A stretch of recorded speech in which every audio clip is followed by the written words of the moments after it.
भाई बहन, पति पत्नी, प्रेमिका, मित्र शत्रु, सगे संबंधी इत्यादि संसार के जितने भी रिश्ते नाते हैं सब मिलते हैं, क्योंकि इन सब को हमें या तो कुछ देना होता है या इनसे कुछ लेना होता है। वैसे ही संतान के रूप में हमारा कोई पूर्व जन्म का संबंधी ही आकर जन्म लेता है, जिसे शास्त्रों में 4 प्रकार का बताया गया है। 1. अरणानुबंध पुत्र। पूर्व जन्म का कोई ऐसा जीव जिससे आपने ऋण लिया हो या उसका किसी भी प्रकार से धन नष्ट किया हो, वह आपके घर में संतान बनकर जन्म लेगा।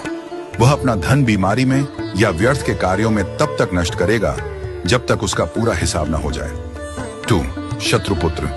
पूर्व जन्म का कोई दुश्मन आपसे बदला लेने के लिए आपके घर में संतान बनकर आएगा। बड़ा होने पर वह माता पिता से मारपीट, झगड़ा करेगा या उन्हें सारी जिंदगी किसी न किसी प्रकार से सताता ही रहेगा। वह हमेशा कड़वा बोलकर उनकी बेइज्जती करेगा और उन्हें दुखी रखकर ही खुश होगा। 3. उदासीन पुत्र। इस प्रकार की संतान न तो माता पिता की सेवा करती है, न ही कोई सुख देती है। वह उन्हें उनके हाल पर मरने के लिए छोड़ देती है। विवाह होने पर यह माता पिता से अलग हो जाते हैं और उनकी चिंता नहीं करते। 4. सेवक पुत्र। पूर्व जन्म में यदि आपने किसी की खूब सेवा की है तो वह अपनी की हुई सेवा का ऋण उतारने के लिए आपकी सेवा करने के लिए पुत्र बनकर आता है। जो बोया है वही तो काटोगे। यदि अपने माता पिता की सेवा की है तो ही आपकी संतान बुढ़ापे में आपकी सेवा करेगी, वरना कोई पानी पिलाने वाला भी पास न होगा। आप यह न समझें कि यह सब बातें केवल मनुष्य पर ही लागू होती हैं। इन 4 प्रकार में कोई भी जीव आ सकता है। यदि आपने किसी गाय की निस्वार्थ भाव से सेवा की है तो वह भी पुत्र या पुत्री बनकर आ सकती है। यदि आपने गाय को स्वार्थवश पालकर उसके दूध देना बंद करने के पश्चात उसे घर से निकाल दिया हो तो वह ऋणानुबंध पुत्र या पुत्री बनकर जन्म लेगी। यदि आपने किसी निर्दोष जीव को सताया है तो वह आपके जीवन में शत्रु बनकर आएगा।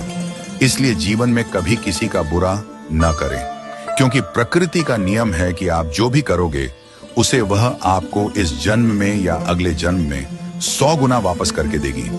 यदि आपने किसी को 1 रुपया दिया है तो समझो आपके खाते में 100 रुपया जमा हो गए हैं।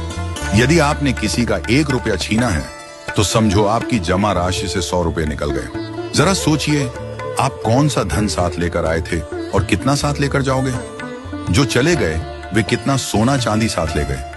मरने पर जो सोना चांदी धन दौलत बैंक में पड़ा रह गया, समझो वह व्यर्थ ही कमाया। औलाद अगर अच्छी और लायक है तो उसके लिए कुछ भी छोड़कर जाने की जरूरत नहीं है, वह खुद ही कमा लेगी। और औलाद अगर बिगड़ी या नालायक है तो उसके लिए जितना भी धन छोड़कर जाओ वह चंद दिनों में सब बर्बाद करके ही चैन लेगी। मैं, मेरा, तेरा और सारा धन यहीं का यहीं धरा रह जाएगा, कुछ भी साथ नहीं जाएगा। साथ यदि कुछ जाएगा भी तो सिर्फ अच्छे बुरे कर्म ही साथ जाएंगे। इसलिए जितना हो सके नेकी करो, सत्कर्म करो।